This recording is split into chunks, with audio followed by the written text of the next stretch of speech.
Good morning, everyone. I'm Madison Marks, the Vice President of the City of Temecula Youth Innovators. Welcome to this year's annual Young Women's Career Conference. So please stand as we welcome our students from Vista Marietta High School for playing the Star Spangled Banner.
The Young Women Careers Conference started with the idea of giving young women the opportunity to interact with mentors and community leaders.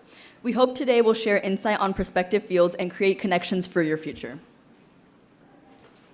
We have a great conference planned beginning with opening remarks from Councilmember Marian Edwards, then mentor introductions, followed by a panel discussion. There will be time for members to spend time with young ladies at your tables, as well as a raffle.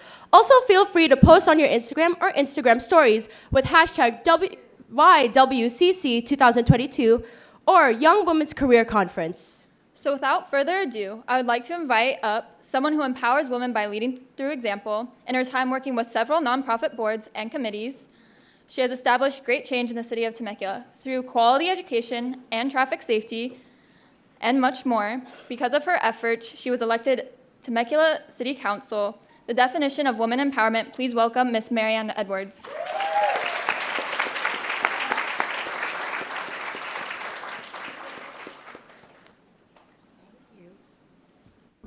Well, good morning. I'm glad everybody is here. I was a little bit worried, and I just now filled up my table, so I was getting a little, complex or something to think. I went outside and I said, the 5-time mayor doesn't have anybody at her table. Oh, I'll come and sit at your table. So thank you.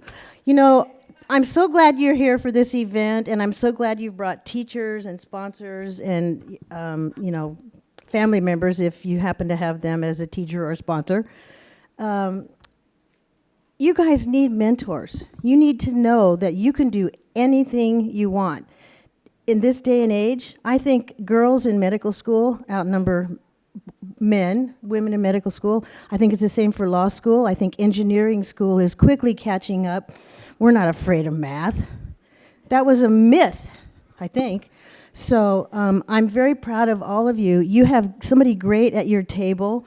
We have some wonderful, wonderful mentors here today, and you can ask them anything you want. You've seen, I don't know if you've seen my picture up here or not, but I really do look like that. I just didn't sleep well last night. I think that picture's 15 years old, but I'm going to die with that picture. I'm going to keep it forever. So, there are so many opportunities open for you today, and enviously, you have the world at your feet. You can go any direction you want, and you have some time to figure it out. And for those of you who don't know what you want to do, I still don't know what I want to do. And it's okay. I've done a lot of different things, and everything had one thing in common. It was always dealing with the public and dealing with people. So that was my choice, my job, anything that dealt with people up front, speaking. And if you can speak well and write well, you can do anything. And then the people of you who know math, oh my gosh, that opens all the other doors for you. So if you don't know what you want to do, there's nothing wrong with that, and I think it's very common. For those of you who know what you want to do, if you get to college and you decide that you really don't like what you thought you wanted to do, change. You can change. In my day, people had a job for their whole life, and if you changed jobs, it was a negative. It was a strike against you. That is not the case today. People hop jobs in order to get experience. And so, and companies benefit from that also because they have that new, young ideas, new learning, new processes. So things are totally different now. And oh my gosh, you guys can do anything. I hope you believe that. And I think all your mentors will tell you that. So are we jealous? No, but we're so excited to see what you're going to do. I'm going to live forever, but not all these other women will probably live forever. So we need people to come behind us and be responsible. I've been on the city council for 17 years, and before that I was on the school board, and before that I was a commissioner. So the only thing that's left is water district. So I don't think I'm going to run for water district. But this is a great place, and don't think you have to go to Africa or somewhere in Europe or somewhere in South America to do what it is that you want to do. That whatever that skill is, I'm telling you, it's needed here in this country.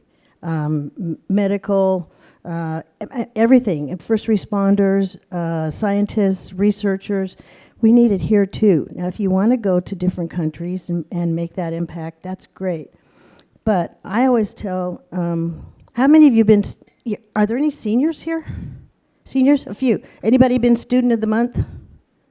Okay, there's one. So, I always tell people, the students of the month, please come back and share your talent with us, because we have nurtured you, raised you, loved you, and we're so proud of you. We like to see how you're doing. And I love it when I still get emails from students who are off to college, and even after they graduate from college and living in other states.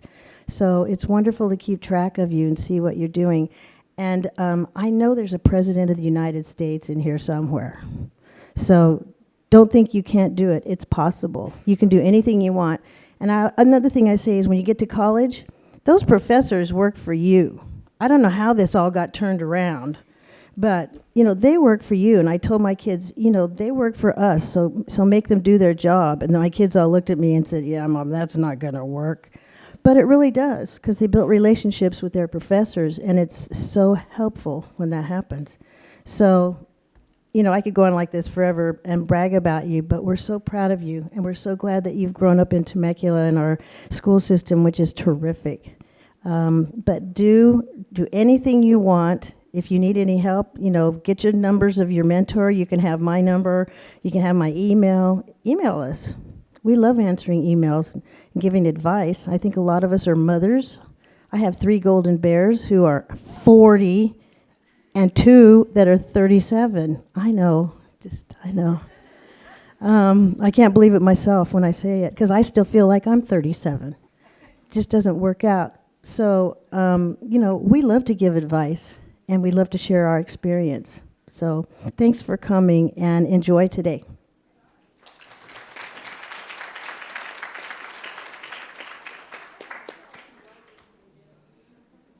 Thank you, Marianne Edwards.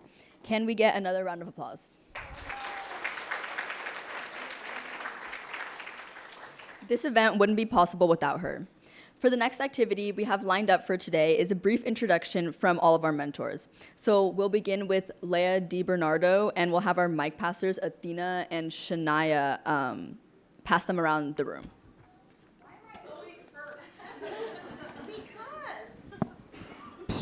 Okay, that works. What's the intro? everything we do each year. So I'm Leah Delight Di Bernardo, not Di Benata. And I'm the CEO of a restaurant consortium. I'm also a chef by trade. And I founded Eat Marketplace here in the Temecula Valley, which I'm really proud of because it is a food place where we have equity in the kitchen and we have equality in the kitchen. And that's really important to me. And I got involved with food because of all of that and the politics of food. And that always just really excites me every day that I get to go to work, that I get to make that impact. And I have a whole prior life, but I'm really not going to talk about that. Well, the middle name is Delight. Just kidding. No, that was my mom's best friend in the 70s. So you know I'm a 70s baby. She was Delight, so I'm a Delight. Now, my past, I'm a film major, and my past is a producer at MTV. And I really got to work at MTV with some fantastic people. As a matter of fact, the guy that did the What's Up campaign, Charles Stone, who's a director now in the industry, is a dear friend of mine. And we continue the conversations around food equality and equality in the workplace. And I left film so I could tell the stories of food and the stories of the table. And that's all I'm going to say because there's so many people who have important stories to share. And I'm just going to walk over here and pass the mic to... Hold on, I got to just pass it to her. Is that cool? I'm so sorry. I always do this. I make a mess. I know, I do what I want to do. Carol? Eat Marketplace. You're eating the food from Eat Marketplace, and that's the entire team back there, right? I know, Charles. I'm going to get an earful later. I'm sorry. I just got to break it up a bit. But another woman, right, that I work alongside with in the industry and who has had my back since day one and has put up with so much from me and runs our PR and our marketing and our website. And I can't do it without everybody else. So,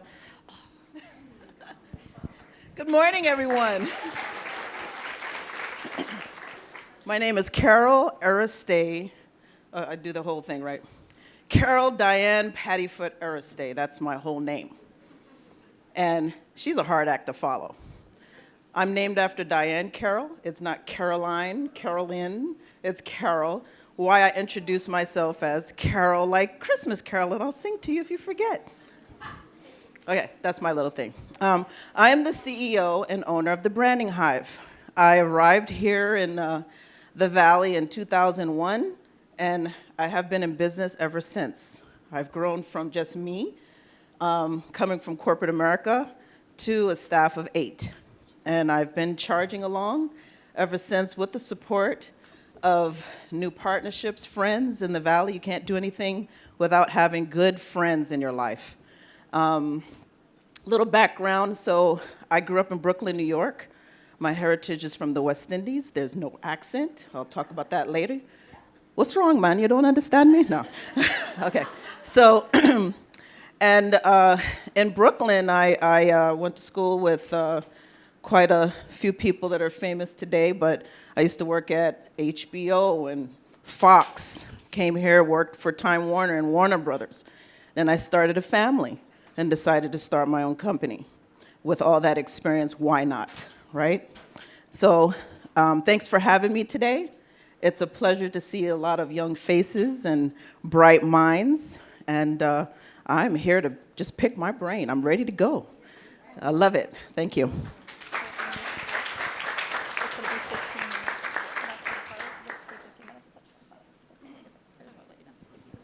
Good morning.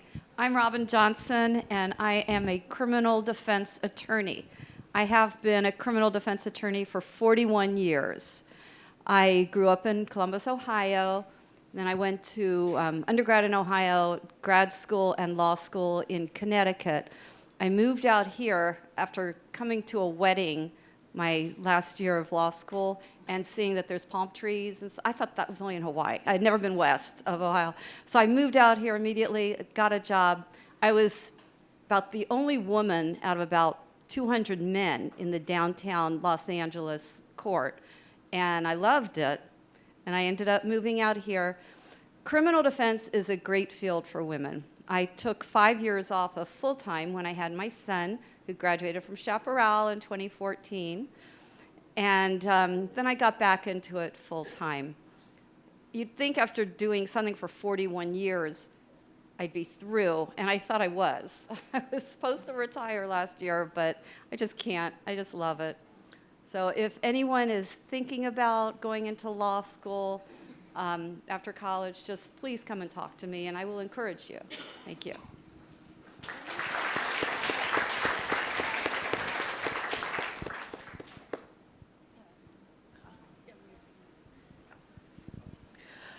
Hi, my name is Elsa Weigel, and I am the fire marshal here in the city of Temecula. I've been here at the city for almost 17 years now, and I've been in the fire-related industry for almost 30 years. My background is actually mechanical and chemical engineering. I have 2 engineering degrees, and then came to bring my skills over to the fire prevention side. So that's what I do here and through the county. And on another thing, I also am a small business owner. I am a sole owner of a motorcycle performance race shop. I build high-end compression motors, and we drag race professionally. So, yeah, this past year was my first Summit Series competition. So I actually raced myself, but my husband's been racing for 20 years, and we took the skills to the next level and decided to open a shop rather than work for other people. So here we are.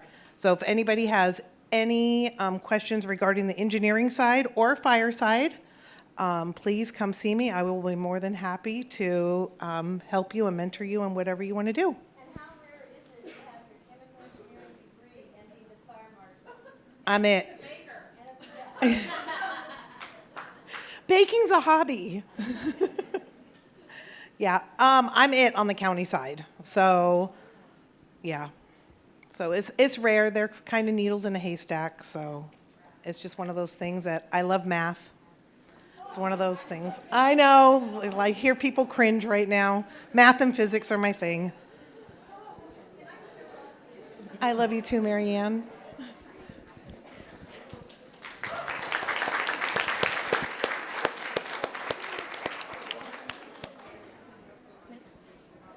Oh, hi. I was waiting for over there. Jeez, right there. Good morning, everyone. I'm Kim Garish. I'm the executive director of Michelle's Place Cancer Resource Center. It's a thanks, Leah. Fan club. It's a nonprofit organization, and I want to mirror what Marianne said today. You guys do what you love, and you'll love what you do, and you'll be successful at it. So I didn't grow up saying, I can't wait to work for a nonprofit and work my guts out every day. I just really, really love it, and so I'm good at it. But I raised 3 Great Oak graduates here in Temecula. I love this place. I hope you love it too, and stay here and give your talents back. I just want to say also that, what you don't have to know. I was asking my people, what do you guys want to do for the rest of your lives? None of us knew what we wanted to do for the rest of our lives at this age. I went to community college with 0 clue of what I was going to do. Had an amazing marketing teacher who inspired me to learn more, and I fell in love with journalism and advertising, and it led me to where I am today. So just follow your dreams, follow whatever you're passionate about, whatever that looks like. Math, I guess. But Elsa, I'm a journalism major, so math is not my thing. But and you will be successful. So there's no wrong answers. Just follow what you love.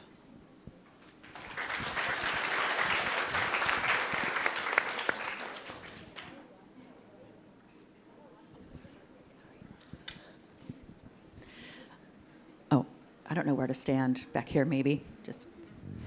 Hi, everyone. I'm Jen Bonato, and I'm an artist here I live in Murrieta.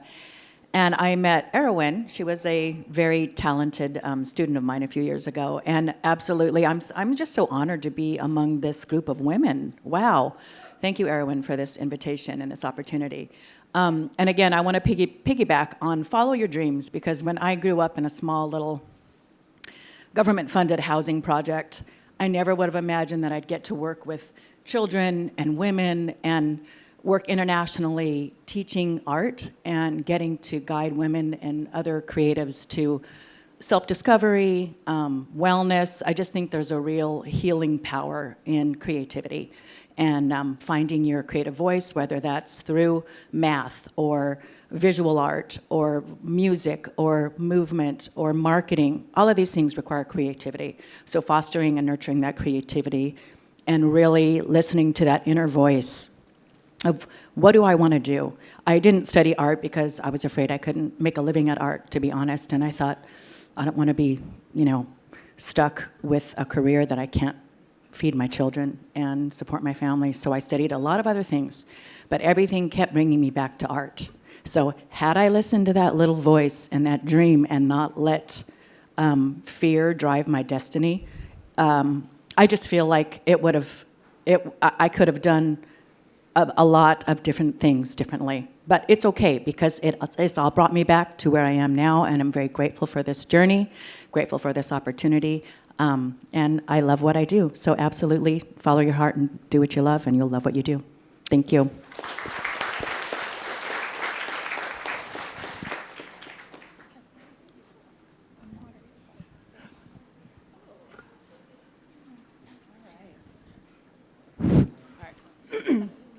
Good morning. My name is Sergeant Deirdre Vickers with the Riverside County Sheriff's Department. I've been with the Sheriff's Department for 15 years now. I want to reiterate what's been said in this room, that you can really do whatever it is that you want to do.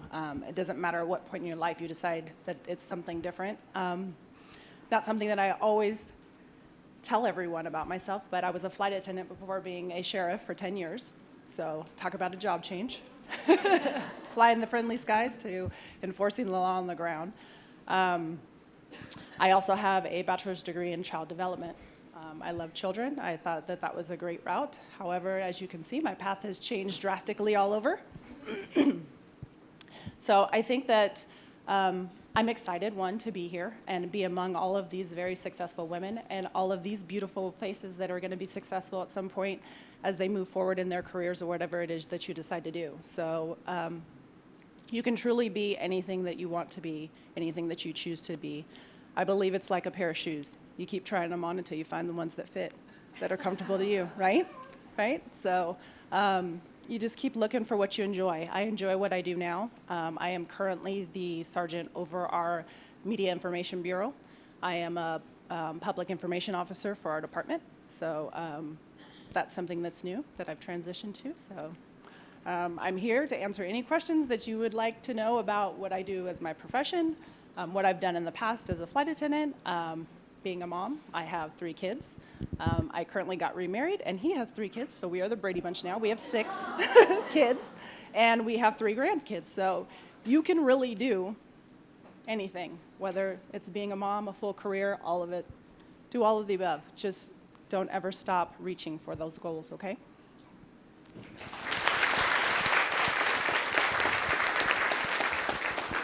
Good morning, ladies and gentlemen. My name is Beatriz Gil Gomez Castillo Ferrer de Barnett. That is my Cuban heritage. Both of my parents are Cuban. I'm a first-generation American, proud to represent our community and our country and our heritage. I go by Bea, which is just a shortened of Beatriz. I came from Los Angeles. I'm a UCLA graduate, class of '88 in communication studies. That career has taken me all the way from Los Angeles, downtown LA, to downtown, Old Town Temecula. I am passionate about arts education. That's why I'm here.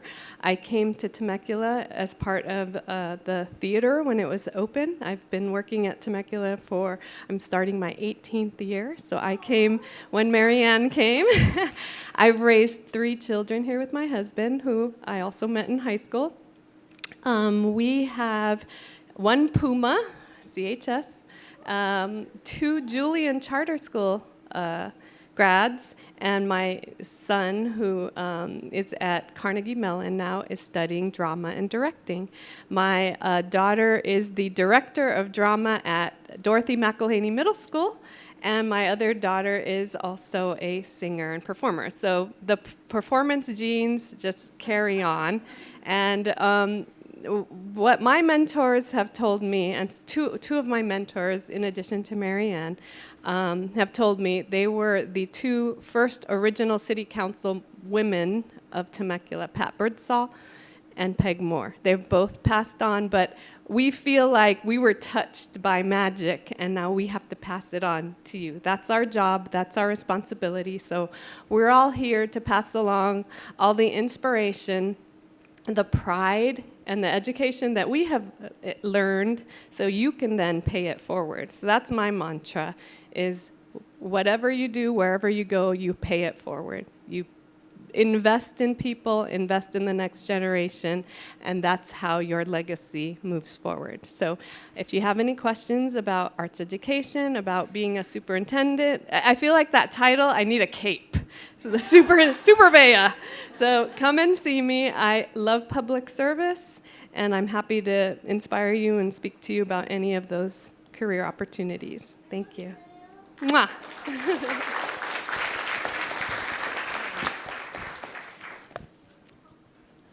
Good morning, everyone. My name is Julie No. It's Julie Trin Fung Ngo. My dad gave me Julie when I came to America when I was 2. He gave it to me when I was 6, only because kids had a hard time saying Trin, and back then I was made fun of all the time. So he said, "You're a Julie or a Christina?" I said, "Julie?" He said, "Okay, that's it." so I had it legally changed a few years ago just to make it easy on myself, because then I'd forget my own name. I'm a State Farm agent, and like a lot of you, I actually had no path when I graduated high school, because some people don't know this, but I barely graduated high school. I was just having way too much fun. I enjoyed life a little too much. Visited every junior college San Diego had to offer. I kid you not, I think there are 9. And when I finally figured out that I needed to get through college, 8 years after high school graduation, I had to visit all these schools to get the transcripts. And I'm like, how many schools did I go to? And obviously, every single one of them. I figured it out. I really did. And I love what everyone said, because it truly is about doing what you love. How did a girl like me and partying through high school, I'm an insurance agent. I'm a risk manager. It's weird. But I truly love what I do, because I get to make relationships. I was an event planner for 10 years during all that visiting colleges. And then somebody met me and said, "Julie, I think you could be really good at this." I said, "You're crazy. It just sounds boring." But it's been such a ride, because I get to meet people, I get to do what I love, I have an amazing team, and I get to give back to my community, because my amazing team helps me take care of all my clients, and that way it allows me time to give back. So in the end, I found my passion, which is just people and relationships, and at the same time, I'm doing what I love. It puts food on the table, and I think that's all I wanted to say, was do what you love, like everyone said. If it takes you 10 years, don't tell your mothers I said that and fathers I said that. But if it does, it's okay, because you end up where you're meant to be. And that's what I tell my own kid all the time. He's in college, a little lost because he's not sure, but he's a junior and he's going to have to figure it out soon. But he'll figure it out. I know he will. So enjoy life, figure it out. See, I get to meet great people in my life, and they are all my mentors, and I love them all. So, right down the street. I do what I love, I swear. Thank you.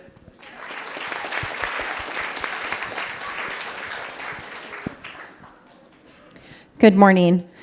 So I wasn't really planning on being here, but I got the privilege of being asked. Darlene Wetton, the CEO of Temecula Valley Hospital, was supposed to be here, but we have a visit at the hospital from a regulatory agency. I won't go into the details about that, but it's really important for her to be back at the hospital. So she said, "Michelle, can you step in?" She told me a little bit about what was going on. I said, "Yes, absolutely."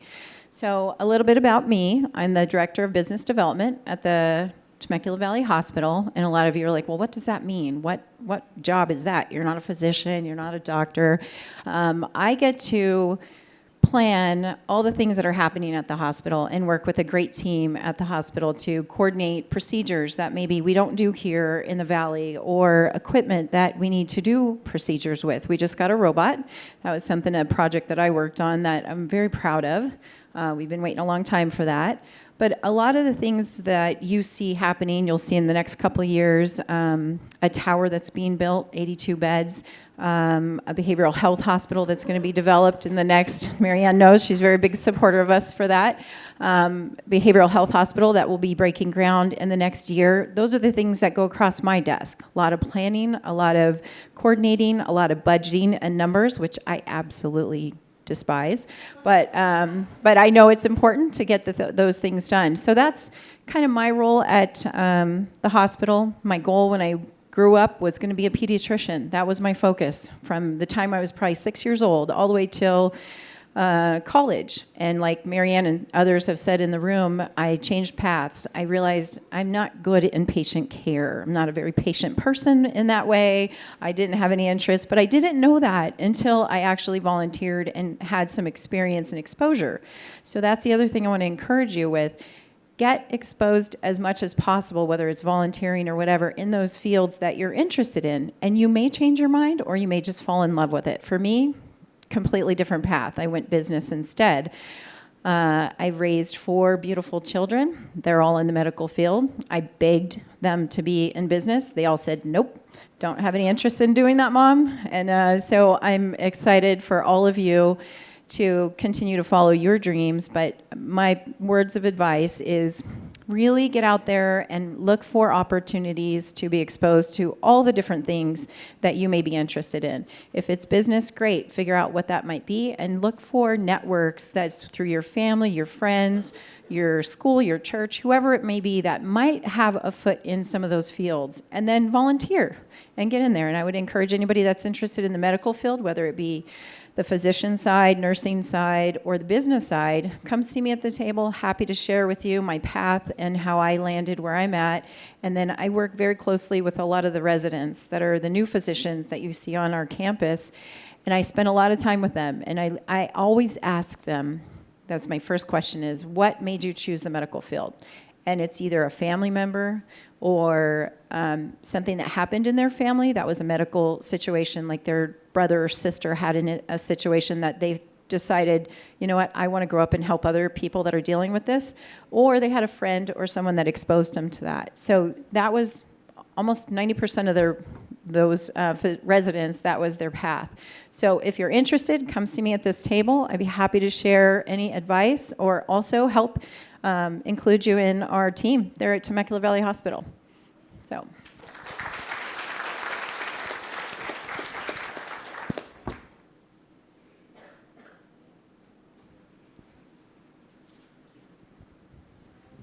Good morning, everybody. My name is Yuna Kim. I'm a plastic surgeon.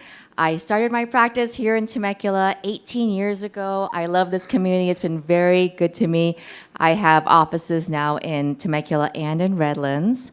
I just wanted to say that, you know, in any job, there's going to be ups and downs, right? It's not always a bed of roses every day. But ideally, there should be moments of transcendence where you just stop and you think, man, this is what I was made to do.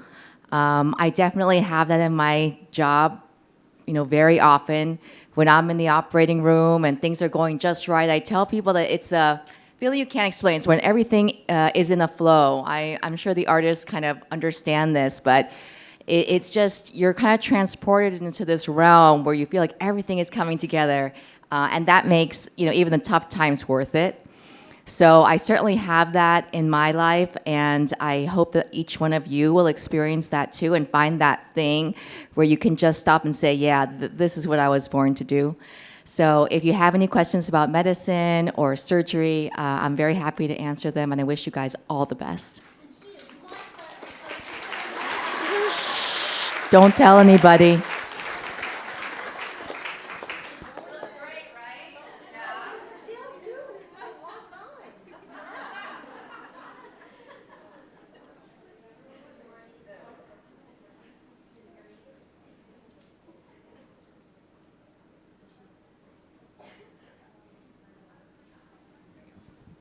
Okay, good morning, everybody. I am Tammy Marine. I have the privilege of being the CEO of Habitat for Humanity Inland Valley. And I was reflecting when I was your age. I'm assuming you're freshman and sophomore, I hear, for the most part. When I was your age, I had a dream of working in art or in design. That was kind of my career path. And then in my family, something profound happened, which is my family lost their home in a flash flood that ended up destroying about 2,000 homes and, more importantly, about 200 people.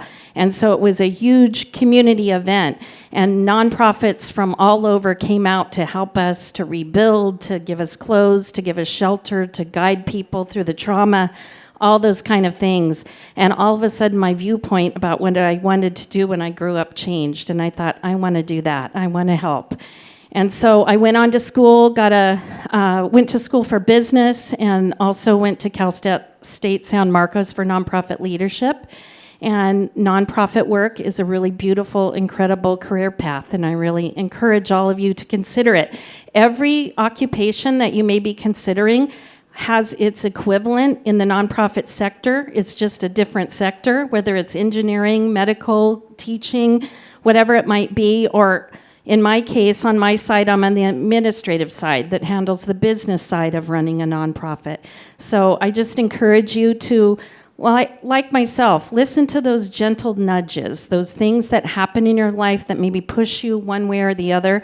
I couldn't be more honored to have served in this capacity in nonprofit work for almost 30 years. It's just been a blessing. And so get to know who you are and listen to those little messages that come to you through your life, and be open-minded as you roll forward. And I am just so honored to be with such incredible women here, and all of the advice that they're giving is really profound. And so thank you for having me. And if you want to learn about nonprofit, come over, talk to me. I also teach a little mini intro class at MSJC about nonprofits, so I'd love to talk to you about that too.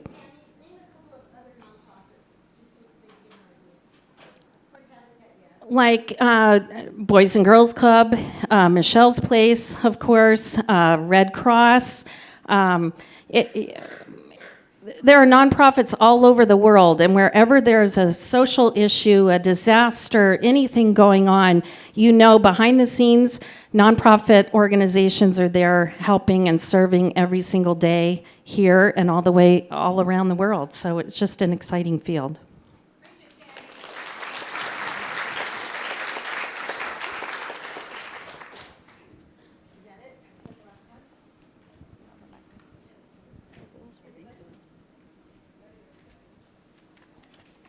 I believe that's the last one. Yes. Okay. Okay, great. So, I want to mention a couple of things that you may have noticed as we all went around the room. We all love each other. That's one thing.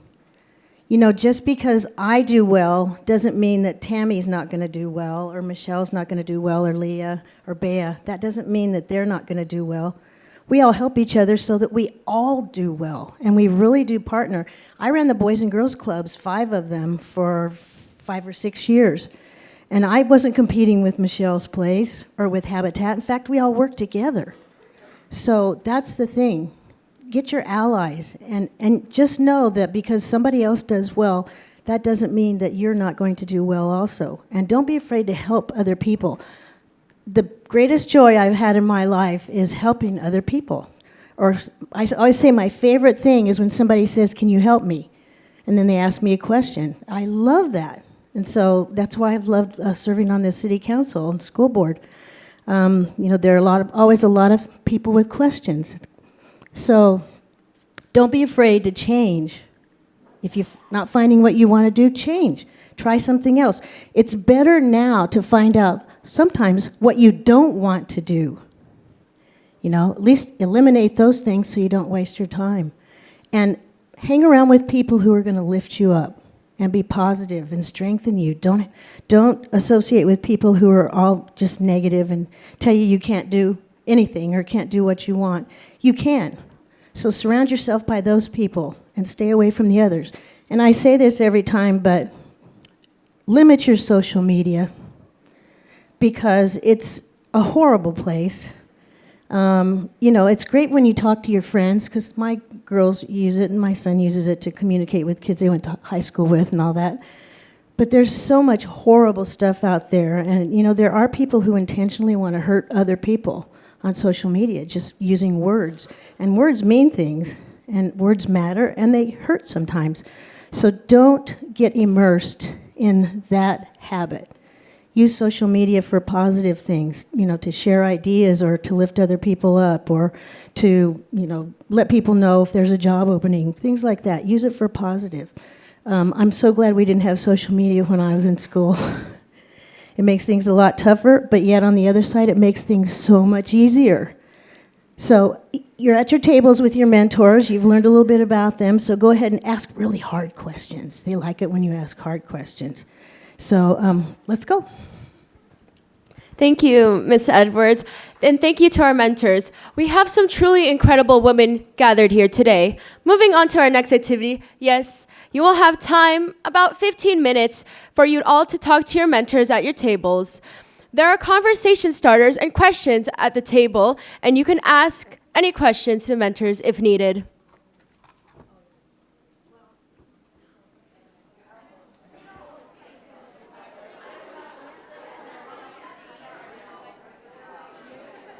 Hello, everybody. Hello.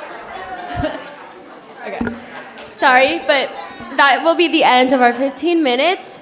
Again, thank you to our mentors. We hope that you have gained quality time and experience with each mentor that you spoke with. Can we get another round of applause, please? So our next activity will be a panel discussion moderated by Bea Barnett. She works to advance programs and policies that bring greater equity and inclusion to the fields of arts, culture, and creativity. She has over 30 years of direct experience and knowledge as an arts and cultural administrator and much more.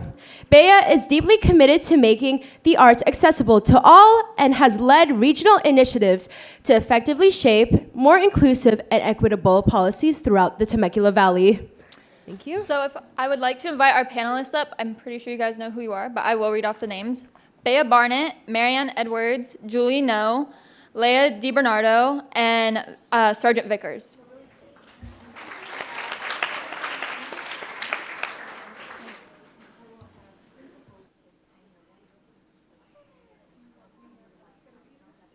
I think so.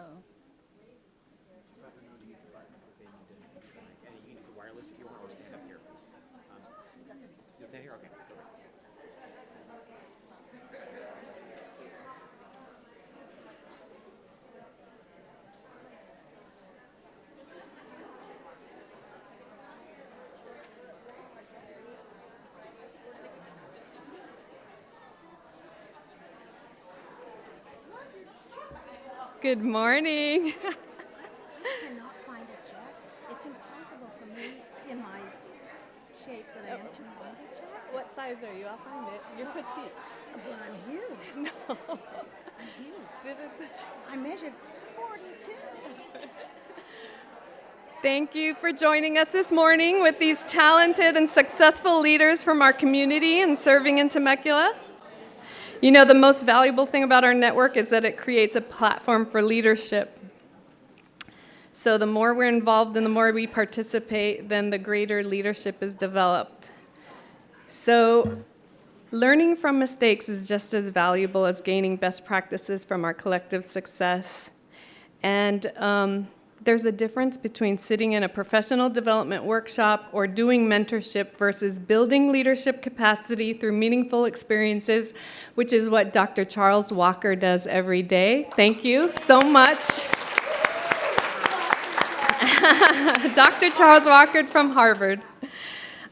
This event intends to connect us, inform us, and inspire us as we use our individual and collective skills to become leaders in our field. So today we are celebrating these visionary women and their extraordinary leadership. So the way we're going to work this is that we have about 2 minutes for the responses. I'm not going to time you, so just please be brief.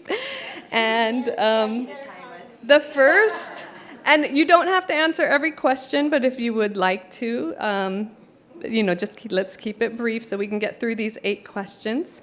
The first question for our panel is, why did you decide to go into your current field? Marianne, would you like to start? Because somebody asked me. Because she likes to talk. No, seriously. I'd been in town. Tom and I have lived here for 35 years. So you feel like you know everyone. Well, you don't know everyone, but you know a lot of people. And we love people. My nickname around here is Mary Poppins. So people thought I would be a good fit for city council. And so a group of individuals came to me and said, "I want you to run for city council." Of course, I said, "Are you crazy?" But I had been to every meeting for years, since 1989 to 2005. And I knew how everything worked. I knew all the council members. I knew policy. I was always at City Hall, signing up or filing for a grant or doing something. And so I'd been on every steering committee of every project in town, library, Old Town, renovation, everything, because I loved our town. Not because I wanted to be on the council. So after a day or so, I said, I can do that job, and I did. Thank you. Julie? I was the same way. Somebody asked me. I had just got my bachelor's degree, and somebody, my girlfriend Lona Montgomery, who is really high up at an insurance a company in the country, and she just called me and said, "I think you could really do this." They were about to hire their first management team member from outside the corporation, which they had never done. And I said, "I can't do that." And she goes, "Yeah, you can." And so I was interviewed by one of the vice presidents, and I did it, and I never looked back from the insurance industry as an event planner. So I did all that kind of stuff. It was more visual for me and outside of my, a different realm. And coming into the insurance field, it's conservative, it's this, it's that, and I love it. But yeah, somebody just asked me and believed in me and thought I could do it. So I tried. Anyone else want to take that question? Or we'll move on to question number 2. Did you have a female mentor in your life who inspired you along your career path?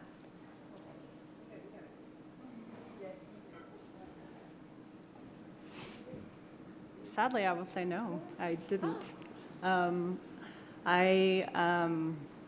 My family would be one of the biggest supporters of anything that I've done, all of the avenues that I've taken.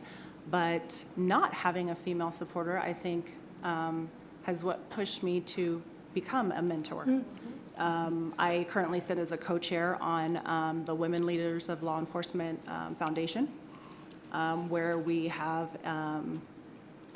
create a mentorship for women within the law enforcement community. You can go on, you can become a mentor or a mentee, and have someone to help guide you and support you through the process. I'm fortunate that I work for the Riverside Sheriff's Department, which is we are the 4th largest sheriff's department in the country. But there are women that work for smaller agencies, some of the smaller police departments where there's not as many women, or it's not as large and as much movement within the department. Our department, we have a female within every rank, from chief all the way down to deputy.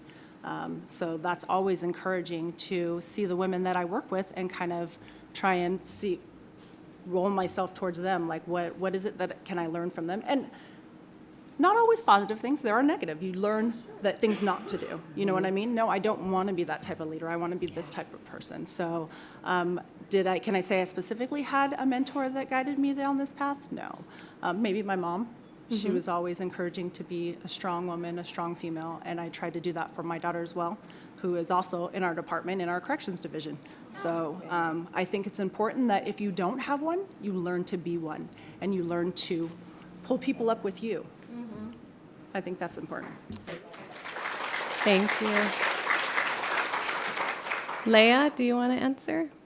Take that one? You want to take that one or move on to the next? Okay. You can weave it in. What obstacles have you faced in pursuing your careers? If so, how did you overcome those obstacles, and what did you learn from them? This is a job interview. I'll take that one to start. Thank you. Oh my gosh, obstacles. Well, yeah, finances, right? Definitely. I think the biggest obstacle that I faced was I was transitioning careers, and I wasn't trained to be a chef. I worked my way through Europe before I got my film degree, and the only job I could get was as a cook or a server. And I had an innate ability. I have a palate, and I'm blessed to have that. So I took that, and I knew that I wanted to tell stories through food, and I kept being shut down. I was shut down from the female director of our bank at the time in the early 2000s, right? 2001 or 2, who absolutely told me hands down that I couldn't do it and I'd be a failure. And I remember looking at her going right on, and I walked up to the teller and I withdrew every penny I had in that bank, and I said, "I'll see you around the block." But there's so many obstacles, and I'm going to be honest, the biggest obstacle for me was me.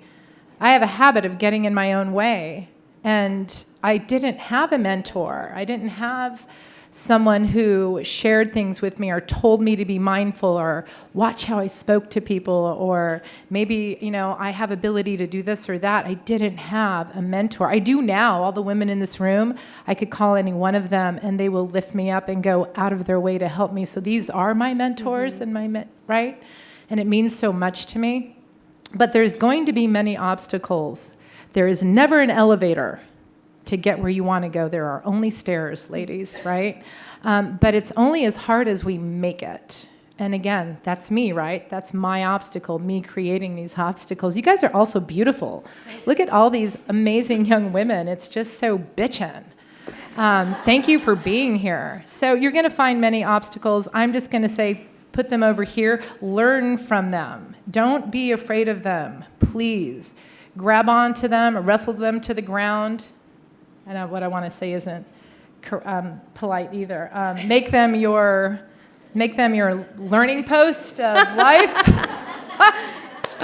That was really good. There we go. We don't have a bleep button. We don't have. I know. I'm bleeping myself. Anyway, that's Make it. them your That's bleep. it. Yeah. For now. Okay. What advice can you give to young women about being successful in a male-dominated field? Marianne. All of you can answer this, I grew up with please. 2 older brothers, and I swear to you, their names are Tom and Jerry.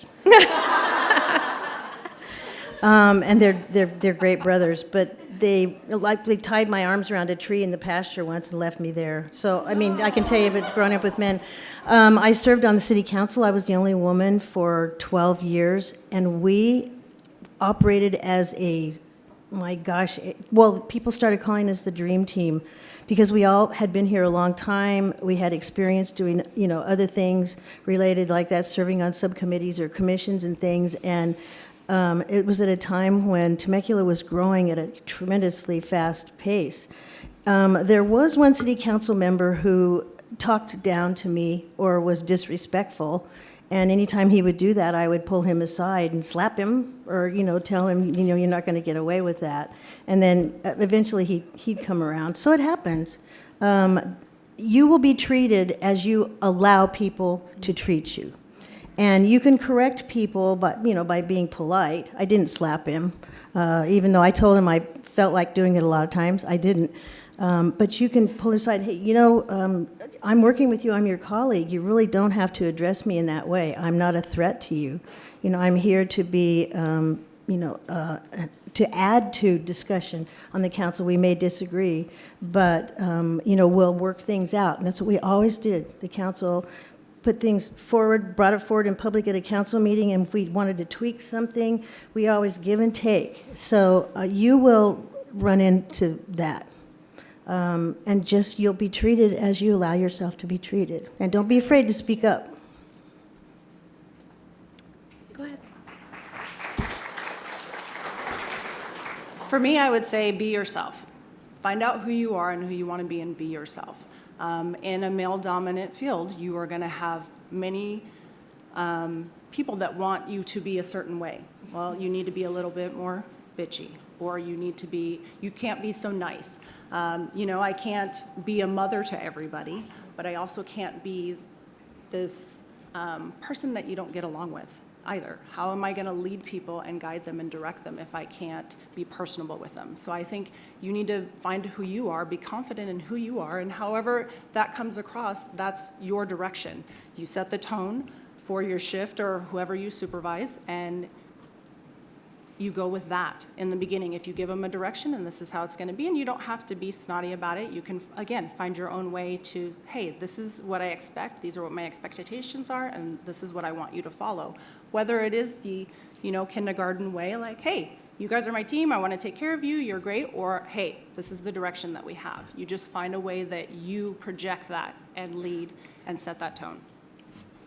Go ahead, Julie.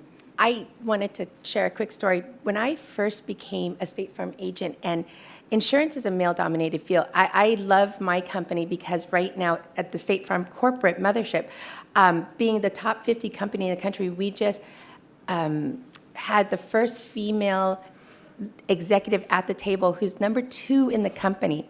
She's a Latina woman. She's number 2 in a Fortune 50 company, and it's amazing. That's amazing. And she's young. I don't even think Kristen's even 40-something yet. She's so young. She's just beautiful and smart. My first State Farm meeting with just local people, I won't say anything, just around here, I walk in, and this is 17, 18 years ago, and I was shy, I was quiet, I was new, I didn't know what I was doing, I was scared. First thing this man said to me was, "Your ass looks hot in those jeans." Oh my gosh. In front of 30 other men. And I looked at him and I just wanted to cry. I remember I just wanted to cry, and I said, "Thank you." And I walked and sat down in a corner all by myself. And you know what? I said, I would tell you the best revenge is to be good at what you do. Yes, and I am good at what I do, and I'm just good at what I do. Let's just say that for him. Exactly. So a few years later, we were sitting somewhere, and I said to him, "I have to tell you a story." And I told him, he goes, "I had no idea I made you feel that way." And the things that we talked about after that, I said, "You can never do that to another woman ever again, because you made me feel this small in a thing that I was trying to be really good at, and I was already scared out of my mind." And he apologized, and I think a lot of times people don't know, men or women, we don't know how we're making somebody else feel. So I think that has always taught me to be very intentional about my words, about how I make people feel, about how they feel when they're around me, because that was probably the worst feeling in my entire life, to sit in that corner meekly and not make eye contact with anybody in that room, because I was just so embarrassed by what he said. But look at you now. And that's so not you. I know, now, 18 years later, now I would have just told him to shove off. What did you say? Shove off. Nice. So, yeah, that's it. All Just right. call me. Thank you for holding people accountable, Julie. Bullying doesn't end in high school. It only gets worse farther along. So stand up for yourself and others. Has being a woman ever set you apart on your way to be successful in your industry? Leah? Okay, so only 21% of head executive chefs in this country are female, only 21% to this day. And 70% of them are white, and then it goes to Hispanic, and then to BPOC, if I said that right. I'm terrible with acronyms, but I'm North African and Southern Italian, so as a woman of color, I look at that, and I just have to call BS on it and find, placement within our industry for women and women on the rise. And what was the exact question? Has being a woman ever set you apart on your way to be successful in your industry? Yes, because of that number. Because that number threw me. It threw me so far off to the left or right. I never thought about my sex as anything when I was in film or food. I never was just like, oh, I'm a female, I deserve more or less or whatever.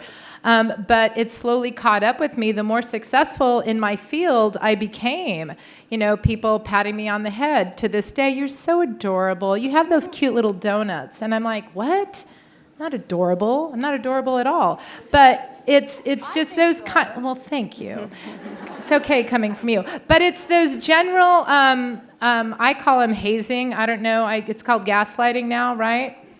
That's what my 21-year-old tells me constantly. She's like, "You're being gaslit right now, Mom, like hardcore. You need to stand up for yourself." I'm like, "Really?" So I think the thing is, I heard that number and I'm like, no, not today. And I'm going to do everything I can to change that in the field that I am by raising up young women in the food marketplace. So I guess that's my roundabout answer. Sorry. Thank you. Yes, Marianne. So the first time I was mayor was 2009, and there is a huge conference in Washington, D.C., and it's called the U.S. Conference of Mayors. And at that time, about 15% of mayors in this country were women. So we were staying at the Capitol Hilton, and we also used that grand ballroom for the event. 2,500 people in a room was huge. So I put on my red suit and walked into the breakfast. And at this breakfast, we had T. Boone Pickens, who's a oil baron, and Bill Clinton, and a couple of other people. It happened to be inauguration week, so I've been to 2 presidential inaugurations because they have just fallen when I was mayor and been in Washington. So not knowing any better and being me, I walked down to the very front table right under the podium and said, there was a chair. I said, "Is anybody sitting here?" And they said, no, go ahead, help yourself. Well, who I was sitting with was Mayor Daley from Chicago, the mayor of New York City, the mayor of Indianapolis, so I had an open invitation to the 500. Manny Diaz was mayor of Miami and also the president of U.S. Conference of Mayors. And we had such a great time. Here's little me, from Temecula, California. We had such a great time that they ended up looking for me every morning, saying, "Marianne, we're over here." And so I sat with them the whole week, and it was just awesome. And I think if I had been a young man in a blue suit, they probably wouldn't have asked me to sit there. So I took total advantage of it and, made friends, which ended up in my actually meeting Bill Clinton, and we were in a 4-handed handshake for like 5 or 6 minutes. It's an amazing story. I won't tell you because it's very long, but it was a very eventful week, and because of the fact that I was a woman, I'm sure, and I took advantage of it. They were very polite, and it was wonderful, but I got to meet all those high-powered mayors. I don't know how many of them are in jail now, but probably... Okay, moving on. Marianne, thank you for sharing that story. I also did get to shake the hand of Bill Clinton. That's yeah. No, it was like in a mob, and my hand was just out, but one of the buttons on my suit popped off and everything. It was just super exciting. I was like in a mob. It was awesome. He does. Very supple, soft hands. Moving on. Do you experience resistance when you are leading men? If so, how do you deal with it? Do you experience resistance when leading men? Deirdre? They got more. They got more. Yes, you do. There are, whether I'm supervising or working in the field, you will see a different demeanor from men and how they react to you. There's a lot of men that don't believe that women should be in law enforcement at all. There's a lot of men that you deal with on the streets, and I hate to say, but suspects, yes, that they're not going to take direction from you as a woman. Again, I think the most important thing is to set the tone, be fair in what you do, and set the tone for what your expectations are when you are leading men, because they're going to want to try and step over you, but be strong enough to know that you are in charge. You are the leader, you are their supervisor, whatever it may be, and this is how the direction that I'm going to give, and this is the direction that we're going to take. And again, like I said before, do it, find your own way to do it. You can't be someone else, because that's not natural, and it'll be obvious, and it'll always appear that you're not being yourself when you're trying to do that. So if you find your own niche of how you handle things and give it that direction, you can overcome it. And I know we talked about it earlier, but you're going to have those days, because you do. You have those days at the end of the day where you're just like, this was a rough day, and I don't think I can do this anymore. I don't think I can. It's hard. Set a time frame. You can have a pity party. You have your friend that you call, and you have your pity party, and you cry, and you tell her everything, or him, or whoever it may be, your biggest supporter. And you let them know, and then that time limit's up, and that pity party's over, and it's time to get back up there and have that confidence and move forward. Thank you. This is our last question, so if anyone else wants to chime in, this is the final question. Do you experience resistance when you are leading men? If so, how do you deal with it? Do you experience resistance when you are leading men? If so, how do you deal with it? I think that's kind of the same one we just. Yeah, right? I was going to say that was the last question. Oh, So if okay. anyone else wants to answer it. I'm just going to jump in really quickly. My industry is male dominated. Cooks, whoever thought, right? It's supposed to be men. But hats off to many. I found I pussyfooted around men in the kitchen who worked under me as an executive chef. And I've been called a drill sergeant. I've been told from men that the kitchen that they work in is harassment-based because I'm so strict. And I had to step back from that. And I'm like, is that really who I am? So I just decided to be candid, to be very honest, and to be blunt in a mindful way. And that seemed to resolve a little bit more for me working with stronger sous chefs and chef de cuisines and parté and all these different personalities, and men who thought that I shouldn't be in that position, even though it was my company that I founded, right? Or being in New York and being hired by a famous chef to be a sous chef, and nobody would work. They walked one day because I was a female, and this was in, I think, 1990 or 91.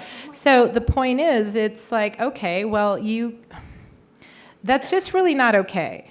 That kind of behavior is not okay. But it's how you react to it and how you behave around it. And I love so much of how you're sharing that. You know, it's to be honest, but then to find how you can be your true self with those humans. Now, what I notice is they naturally fall in line because apparently there's some form of respect there now, so. Just to piggyback on what she's saying is emotional. Women, we're emotional. We're very emotional beings. So things we take them very personal. Don't get emotionally involved. Stay very professional. I always say, don't let them steal your power. Don't ever get sucked into something where you're going to say something that's not appropriate, maybe use foul language. Stay very neutral in your emotion. Because we take things very personal and we feel that they're attacking us personally, and that's not it. I'm your supervisor, and this is the direction, and I'm not going to get emotional or upset about it or feel like you're directly attacking me. I'm just going to stand my ground and give the direction that I need to give. Thank you, ladies. Today, we're grateful to have heard from these 4 female leaders in their individual and unique stories. I have heard some foundational straight A's from you: access, availability, attention. We act and affect others authentically. We hold accountability, advocacy, and ultimately, we as ladies become ambassadors. So thank you very much for your attention and your presence this morning, and that concludes the panel discussion. Thank you. Who here has been to Eat Marketplace in the last week? Haley, there you go. How many years has Marianne been on the city council? There you go.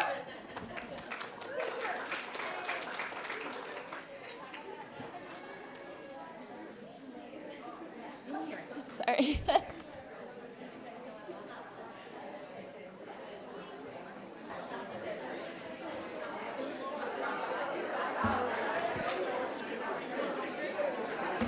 So, if I can get your guys' attention, or not. It's okay.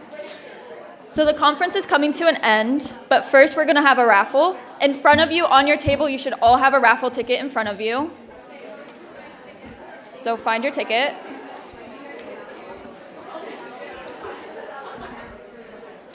We'll be raffling off a bunch of Temecula City merch. So for the first number, okay, 616088. Woo! One of you guys.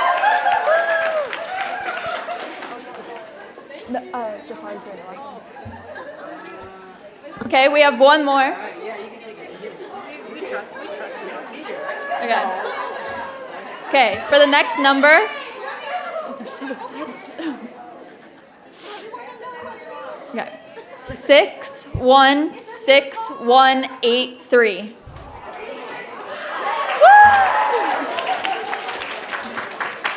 I'll take that. Now, Jafar, introduce yourself so they don't. No. Do you want me to just do it? Okay. So for the last raffle, can we get a round of applause? A drum roll, sorry. There we go, there we go. All right, so the winning numbers are 616086. Congratulations. Same table. Dang.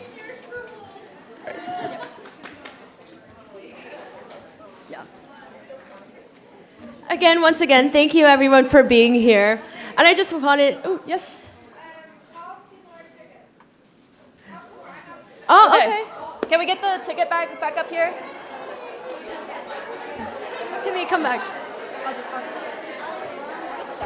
I got it. Thank you. Okay, so we're gonna call 2 more tickets. So, okay.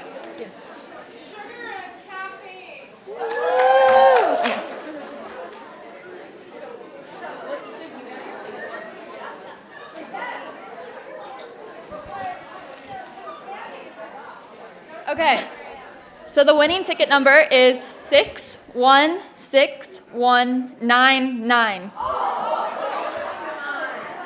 Who won? Anyone? Oh, back there. Woo!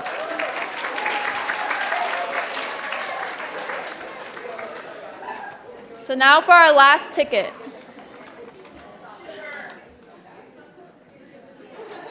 Okay. 616097.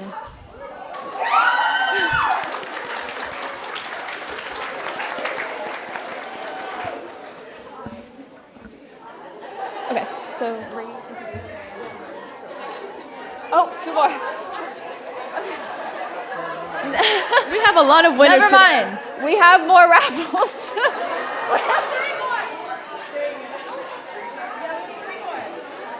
I'm gonna be calling 3 more tickets. We have more stuff. So, okay. Ready? Okay. The winning number is 616142. Anyone? No one? Okay. Okay, we're gonna pull again. Okay, 616114.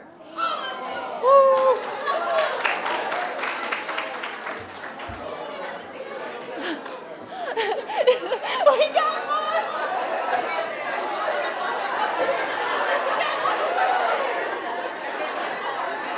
Everyone's a winner today. Okay, let's just keep going. How many more do we have? How many more? 5? Okay, we have 5 raffles left, 5 tickets. Okay, 616174.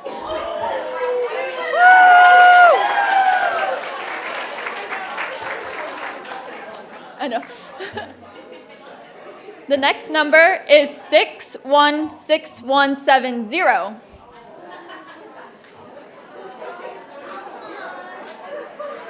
No? Woo, Marcel! Just give her 1. Yeah. We got what? 3 left. 616140. Woo! Okay. give her her bag. Okay, 2 left. 616204.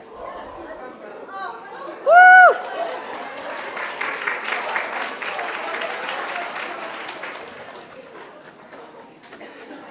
Okay, last one. 616094.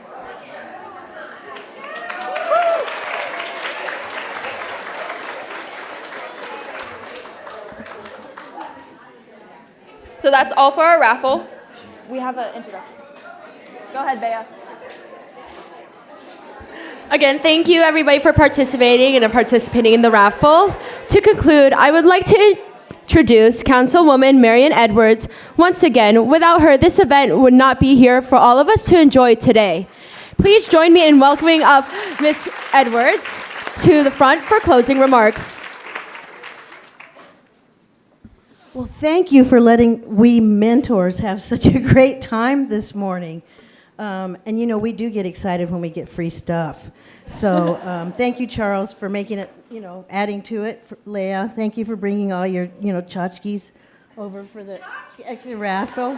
What am I, showing my age now? This event, I took ownership of this event, and I will say that. I don't talk about things like that very often, but this was my event. And I don't know if any of you are aware or not, but I was not reelected a couple of weeks ago. Oh, thank you. But I am going to retain this event and continue to do this at the city. We'll partner somehow, and I want you to feel free. You can go online and email me. You can get Leah by going to Eats, and I'm sure talk to your mentor at your table and get the contact information. You can call us anytime, email us. I'm on Instagram, believe it or not, finally. I'm on Instagram, so you can find me there. Don't be afraid to ask questions. We love doing this because we love to help you, because you have to come behind us and make things even better. So thank you all for coming. Now go back to school and really talk this up, because we want, girls to come next year too. Oh yeah, we're gonna go out on the steps and get a picture. So let's everybody go out there really quick. So if everyone can join us outside, there will be a group photo before we finish today. Thank you.